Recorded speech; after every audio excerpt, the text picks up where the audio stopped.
Subscribe now and press the bell icon. Never miss an update. नमस्कार दोस्तों, Lalitpur live TV में आपका स्वागत है। मैं आपका दोस्त रविजन चुनगी। ललितपुर मुख्यालय के अंतर्गत ग्राम पंचायत पाली के अंतर्गत आने वाला प्राचीन 9वीं शताब्दी का प्राचीन संस्कृति की धरोहर दूधई क्षेत्र, जहां पर जैन धर्म और सनातन धर्म का अनमोल संगम है, जहां भगवान शांतिनाथ, जो हमारे 16वें तीर्थंकर हैं जैन धर्म के शांतिनाथ, की एक दिव्य और आकर्षण और मन को भावन वाली 18 फीट की प्रतिमा है। तो वहीं हमारा जो आप देख रहे हैं दृश्य में, ये विशाल मंदिर एक एक पत्थरों से जुड़ा हुआ, कहते हैं वर्तमान में कि फेविकोल का जोड़ से भी कई गुना मजबूत जोड़। ये पत्थरों की कारीगरी शिल्प कला का नमूना आप देख सकते हैं। ये हमारा विष्णु मंदिर है और इस तरह से हम आपको पीछे दिखाएंगे ये भावमंडल आकर्षण कलाकृतियां। एक एक कृति इस तरह बनी है कि मोम पर भी अगर हम इसको बनाना चाहें तो कहीं ना कहीं मिस्टेक आ सकती है, लेकिन इस पत्थरों को मोम बनाकर शिल्पकार ने जो शिल्प कला का अद्भुत नमूना पेश किया है, वो दूधई क्षेत्र में देखते ही बनता है। शिव मंदिर और विष्णु मंदिर यहाँ का एक अनुपम, एक जीवंत इतिहास के सुनहरे अक्षरों में लिखे जाने वाला एक अध्याय है। ललितपुर लाइव टीवी की धर्म यात्रा के क्रम में हम दूधई क्षेत्र पहुंचे हैं, जहां भगवान शिव जी का शिवलिंग, प्राचीन शिवलिंग, 9वीं शताब्दी का ये शिवलिंग इस बात का प्रमाण देता है कि भगवान शिव को मानने वाले 9वीं शताब्दी में जो श्रद्धालु थे, उनकी भक्ति, उनकी आराधना इस तरह थी कि बेजोड़ नमूना शिल्प कला का अद्भुत तरीके से निर्मित करके भगवान शिव का ये शिवलिंग यहाँ पर विराजमान करवाया। शिवलिंग के मंदिर के भावमंडल पर आप देख सकते हैं जो कलाकृतियां बनी हुई हैं, और उसी के साथ इसका जो मंडप बना है, अर्धचंद्राकार मंडप बना है। मंडप के चारों ओर जो कलाकृति है, जो पत्थर को उकेरा गया है, शिल्पकार ने अपनी पूरी मनोभावना को, एकाग्र चित्र चिंतन को, शिल्प कला को उसने इस भावमंडल चंद्राकार में बना दिया है। तो सामने हम आपको दिखाना चाहेंगे कि जो बना हुआ है, जो विष्णु का अवतार दृश्य बना हुआ है, इसके दृश्य जो पूरा फ्रेमिंग जो इस तरीके से बनी हुई है, सामने जो दृश्य दिख रहा है, इस दृश्य को भी देखें। ललितपुर बुंदेलखंड का पिछड़ा क्षेत्र हो सकता है, लेकिन शिल्प कला के मामले में हमारा राजस्थान या अन्य प्रांत को भी पीछे छोड़ने वाला बुंदेलखंड का जनपद मुख्यालय का दूधई क्षेत्र, दूर दराज तक आप देख सकते हैं। ये जो हमारा, जो आपको पूर्व में बताया है, जो मंदिर है भगवान विष्णु का मंदिर है। ये विष्णु का मंदिर जो अंदर और बाहर से शिल्प कला का बेजोड़ नमूना है।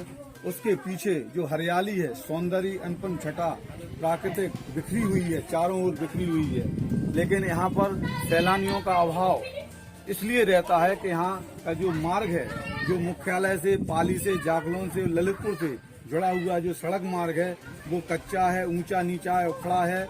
यहाँ पर शासन प्रशासन की नजर नहीं पड़ती है, जिसकी वजह से यहाँ सैलानियों का अभाव होता है। पुरातत्व के संरक्षण में, भारतीय पुरातत्व के संरक्षक में ये इमारतें हैं, ये धरोहर है। यहाँ पर आसपास के लोग जो रहते हैं, निवास करते हैं, खेती बाड़ी, कृषि पर आधारित ये क्षेत्र है, ये सुरक्षा के दायरे में इस धरोहर को बचाए हुए हैं। तो वहीं पुलिस प्रशासन के द्वारा यहाँ पर पुलिस सुरक्षा भी है, लेकिन विकास के नाम पर ये हमारा दूधई क्षेत्र और आसपास के जो क्षेत्र हैं, रणछोड़, दूधई, चांदपुर, जहाजपुर, देवगढ़, जो विकास के अभाव में अभी भी आवश्यकता के दायरे में बाट जोड़ रहा है। यहाँ पर जनप्रतिनिधियों ने अनेकों बार शासन प्रशासन को पत्र लिखकर व्यवस्थाओं के माध्यम से मांग की है कि इनका संरक्षण और सुलभ तरीके से हो, तो वहीं सुरक्षा का दायरा भी बढ़े। मैं आपको बता दूं कि दूधई स्थल क्षेत्र जो वार्षिक मेला लगता है संक्रांति के बाद, यहाँ पर आते हैं जैन श्रद्धालु आते हैं, सनातन धर्म के लोग आते हैं, आसपास के लोग आते हैं, हजारों की संख्या में आते हैं। और उन सभी श्रद्धालु और दर्शकों की व्यवस्था में पाली और ललितपुर, जाखलौन क्षेत्र से जो लोग हैं, जहाँ पर जैन मेला लगता है, तो पाली और जाखलौन और ललितपुर से जो जैन श्रद्धालु आते हैं, तो पर्यटक के रूप में सनातन धर्म से और सब समाज के लोग यहाँ आते हैं और यहाँ आकर जो आनंद की यात्रा में अपने आप को डुबो देते हैं, डुबकी लगाते हैं, उस समय का उनका चिंतन उनकी चिंताओं को दूर कर देता है। उनके माथे की जो लकीरें चिंता की होती हैं वह आत्मबोध कराकर चिंतन में तब्दील कर देती हैं। ऐसा देश हमारा दूधई क्षेत्र है जो सनातन और जैन धर्म का संगम है। जुड़े रहिए, बने रहिए ललितपुर लाइव टीवी के साथ। हमारे साथ मौजूद हैं ग्राम दूधई के कुछ लोग, ग्रामीण लोग। आइए उनसे बात करते हैं दूधई के बारे में, आखिर यहाँ का क्या महत्व है, कितने साल पुरानी ये मूर्तियाँ यहाँ पर में जो समय देखने को मिला है। काफी सुंदर नज़ारा है, लेकिन यहाँ पर विकास नहीं है। माननीय, मैं नगर पंचायत तहसील पाली का निवासी आजाद खां मंसूरी, और मैं इस दूधई विशिष्ट क्षेत्र से, ऐतिहासिक क्षेत्र से बहुत ही अति प्रेम करता हूँ। और मैं इसके लिए हमेशा ये प्रयास रहता हूँ कि यहाँ पर विकास कार्य हों।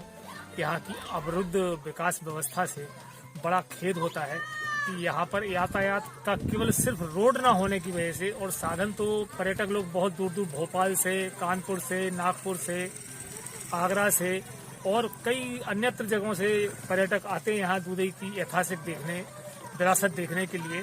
और वैसे यशो बर्मन की राजधानी के लिए भी बुंदेलखंड विश्वविद्यालय के जो इतिहास के छात्र हैं पुरातन, उन लोगों ने भी इस पर शोध किया है। और वैसे दंत कथाओं के आधार पर राजा हिरण्यकश्यप की राजधानी भी ये दूधई रही है और प्राचीन नगरी के तौर में रही है। लेकिन ये पूरी खंडर हो जाने की वजह से इसके अवशेष मात्र ये जो इस चीज को दर्शाते हैं कि ये बहुत ही ऐतिहासिक महत्व का स्थल है। बुंदेलखंड के स्थान में दूधई, जो कि नगर पंचायत पाली से करीब है, जो 10 किलोमीटर के लगभग है, और यहाँ से 15 किलोमीटर आगे मध्य प्रदेश का क्षेत्र लगा हुआ है। बहुत ही प्राकृतिक और मनोरम दृश्य है जो यहाँ जंगलों का देखने को मिलता है। और इस मंदिर पर आने से, इसके पुरातत्व अवशेषों के देखने से ऐसा प्रतीत होता है कि सारी चीजों को छोड़ करके शांति यही महसूस होती है। यहाँ पर जो विकास देखा गया है, रोड सड़कें देखी हुई, यहाँ पर कुछ भी नहीं दिख रहा है। ऐसा क्यों है श्रीमान जी? ऐसा इसलिए है कि शासन का ही कोई जिम्मेदारी नहीं अपना रहा है। जो अधिकारी वर्ग है उसको ध्यान में नहीं रख रहा। तो क्षेत्र से जाती है, ऐसी नहीं कंप्लेन नहीं जाती है, शिकायत जाती है, वह अपनी जिम्मेदारी नहीं निभा रहे। मैंने रास्ते में देखा पूरी सड़कें उखड़ी हैं, पत्थर बड़े बड़े हैं। तो ऐसे में लोगों को यहाँ आना है तो आने के लिए काफ़ी दिक्कतें होती हैं। उसके लिए आपने अभी तक पाली नगर पंचायत या जिले की कुछ अधिकारियों से बात की इस रोड के लिए? बात की सर जी, लिखित में वीडियो साहब को भी एप्लीकेशन दिया, एक दो बार मंगल दिवस में भी एप्लीकेशन दिया, मगर इसका कोई सुनवाई नहीं होती। दिक्कत तो बहुत तमाम आती है। जो यात्री यहाँ आते हैं उनको बहुत ज्यादा परेशानी। बरसात में तो आ ही नहीं पाते। बरसात में तो कोई आ ही नहीं पाते, गाड़ी गाँव पे रख के वो पैदल आते हैं, तो इसलिए बहुत ज्यादा दिक्कत आती है। ये काम हो जाए तो बहुत अच्छी है। तो यहाँ पर विकास की इतनी कमी है कि सड़कें टूटी हैं, फूटी हैं, लेकिन शासन प्रशासन यहाँ ध्यान नहीं देता है। आप तस्वीरों में देख सकते हैं रास्ते किस तरह हैं। आप देखिए तस्वीरों में कि रास्ते किस तरह बनाए गए हैं। पत्थरों के बीच से लोगों को आना पड़ता है। यहाँ बरसात में तो यहाँ आ ही नहीं सकते। ये वो दृश्य है जो आप देख रहे हैं तस्वीरों में, काफी मनोरम दृश्य है। भगवान भास्कर जब अपना प्रकाश देते हैं और उसका प्रतिबिंब जब इस मंदिर के ऊंचाइयों तक, शिखर तक पड़ता है, तो सोने के समान चमकने वाला ये हमारा शिव मंदिर का शिखर और उसकी शिल्प कला आनंदित कर देती है, मन को मन भावन कर देती है। हम आपको वो दृश्य भी दिखाना चाहते हैं कि बाहर मंदिर, ये आप देख सकते हैं दूर तक एक चबूतरे पर बाहर जी का मंदिर बना हुआ है। चबूतरा पर बड़ा ही कलाकृति युक्त बना है। उसके पीछे बरगद का पेड़ है। तो वहीं हम आपको दिखाना चाहते हैं दूर तक एक वो स्थान दिखाना चाहते हैं कि एक समय वहाँ पर दंगल हुआ करता था। जो राजा महाराजाओं का समय था, उस समय मनोरंजन के साधनों का जो अभाव था, मात्र एक कुश्ती, दंगल, अखाड़ा एक उनका मनोरंजन का साधन था। तो वो परकोटे में दूर दूर तक आप देख सकते हैं परकोटा, वो एक अखाड़ा का दृश्य बना है। वर्तमान में उसका पूरा परकोटा है, मिट्टी बनी है। तो वहीं यहाँ पर मैं आपको बता दूं, अंग्रेजों के शासन काल की इस चबूतरे पर आपने बहार जी की मूर्ति देखी, मुद्रा और आकर्षण। तो वहीं आगे जाकर हम देखेंगे भगवान शांतिनाथ का जिनालय है, जो हमारे ललितपुर लाइव टीवी की कवरेज में आप देख रहे हैं। तो वहीं आप देख सकते हैं ये हरी भरी झाड़ियों का जो दृश्य है, लेकिन सुगम जो हमारी वातावरण है, लेकिन तंग गलियां और उबड़ खाबड़ रास्ता हमारे सैलानियों को यहाँ आने के लिए मजबूर करता है कि वो नहीं आ पाते हैं। लेकिन फिर भी उनका मन पुरातत्व और प्राचीन कला के प्रति आकर्षित होता है और वो आते हैं अपने साधनों से। यहाँ पर उबड़ खाबड़ जो आप देख सकते हैं कि ढेर के रूप में ये यहाँ की जो शिल्प कला है वो ढेर के रूप में बनी हुई है। कारण पुरातत्व का यहाँ पर संरक्षण पूरी तरह से नहीं होना। सुरक्षा के दायरे में एक गार्ड यहाँ पर है जिसकी ड्यूटी यहाँ पर है, लेकिन वह अपनी ड्यूटी का निर्वहन अकेले होने के नाते नहीं कर पाता है। सर्दी का मौसम होता है, बरसात के मौसम होता है, तो उन लोगों को सुरक्षा का कोई दायरा नहीं रहता है। हम आपको दूर तक हरियाली दिखा रहे हैं। ये वर्तमान में जो आज शीत लहर है, शीत का मौसम है, सर्दी का मौसम है, जो आप हरियाली देख रहे हैं, ये हरियाली खेत खलिहान की नहीं है। ये काफी एकड़ों में फैला हुआ तालाब है। ये तालाब जब भरता है, पूरी तरह से बरसात के समय जब भरता है, तो इस समय का दृश्य ऐसा महसूस होता है कि स्वर्ग लोक में हम पहुंच चुके हैं। जब सैलानी बरसात के समय में आते हैं तो तालाब का पानी और यहाँ की शिल्प कला दोनों का संगम किसी गंगा जमुना सरस्वती से कम नहीं होता है, किसी तीर्थ स्थान से कम नहीं होता है।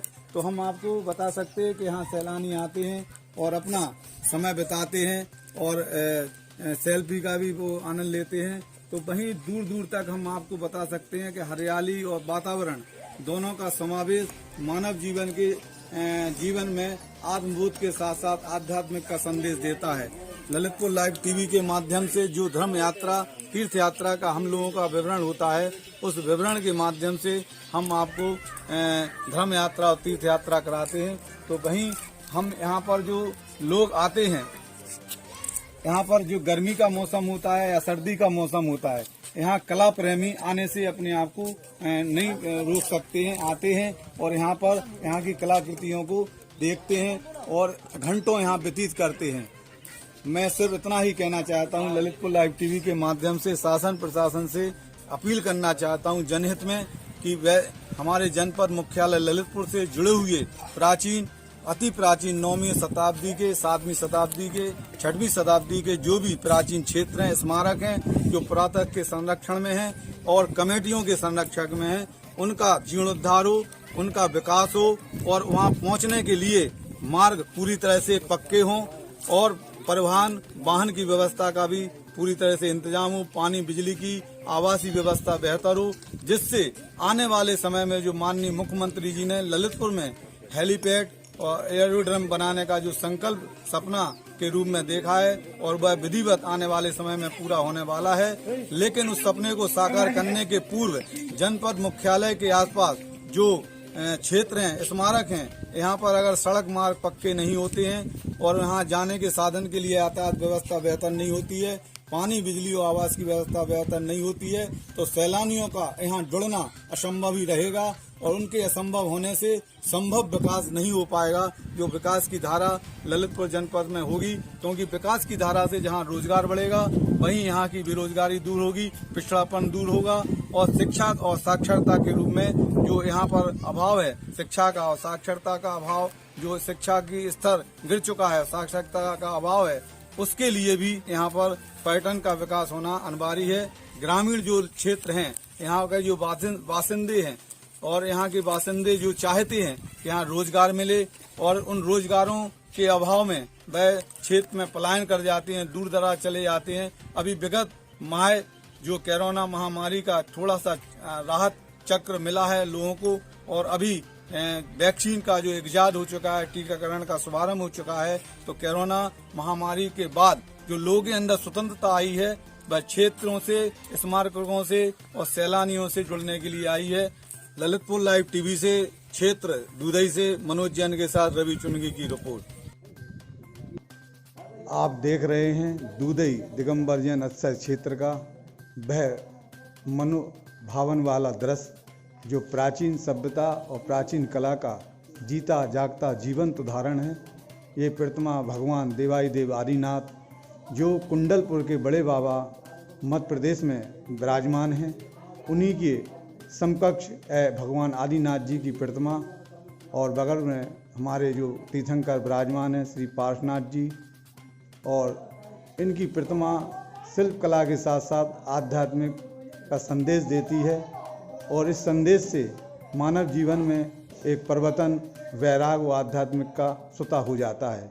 यह दिगंबर जैन आश्रय क्षेत्र दूधई है, जो जनपद मुख्यालय से पाली होते हुए जाना पड़ता है।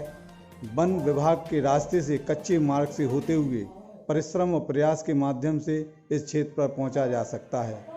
हम आपको और इस क्षेत्र के दर्शन करा रहे हैं, जो शिलालेख और अनेक प्रकार की मूर्तियां पत्थरों में शिल्प कला के माध्यम से उकेरी गई हैं। एक एक मूर्ति को देखकर ये महसूस होता है कि शिल्प कला का जो शिल्पकार था उसने अपनी भावनाओं को मूर्तियों में यथाकथा उकेरा। दूर दराज तक पड़ी मूर्तियां शिल्प कला का ये अद्भुत जो आपको गगनचुंबी इमारत दिख रही है, ये देखते ही बनती है। वर्तमान के वैज्ञानिक और इंजीनियर इस किले नुमा मंदिर को देखकर रह जाते हैं कि इसकी कारीगरी और इस स्तंभ को आज इस स्तर से गगनचुंबी रूप में खड़ा हुआ तो क्यों, कैसे।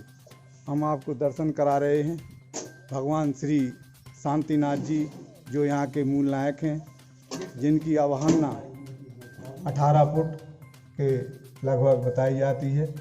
भगवान श्री शांतिनाथ जी की कृपा क्षेत्र के साथ साथ पूरे समूचे बुंदेलखंड के लिए वरदान और उपकार के रूप में है।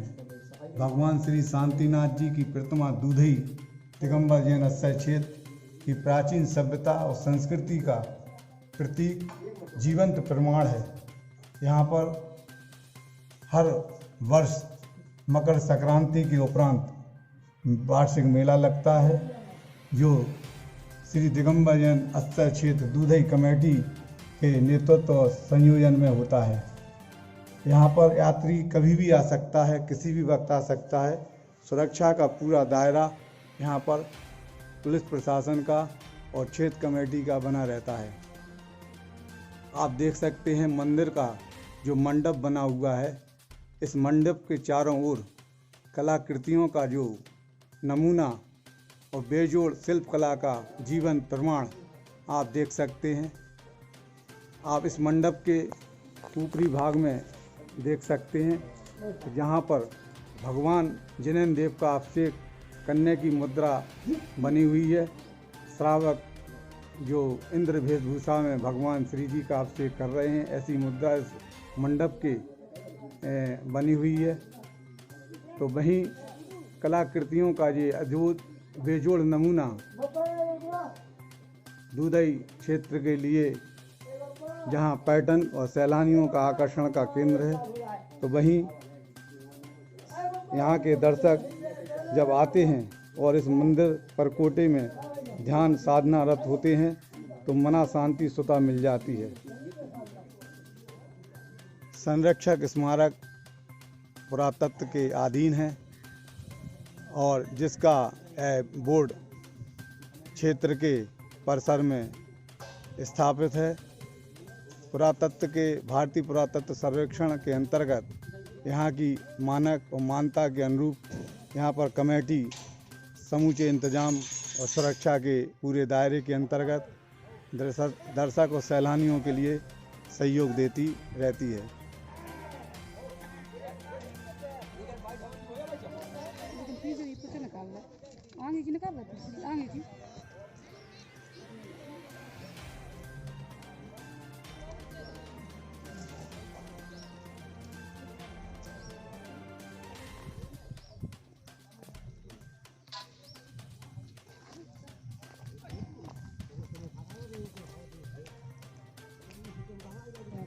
आप कहाँ से आए हैं और आपको क्षेत्र पर क्या महसूस हो रहा है दर्शन करने के उपरांत? मैं ललितपुर से आया हूँ। मुझे इस क्षेत्र का बड़ा आभास हुआ है और यहाँ शांतिनाथ की बहुत बड़ी विशाल प्रतिमा है और इस प्रतिमा से हर कोई का लगाव है। हर मनोकामना पूरी होती है। हम जितना भी चाहे, हर संडे आना चाहे तो हर संडे आ सकते हैं इस मंदिर में। Subscribe now and press the bell icon. Never miss an update.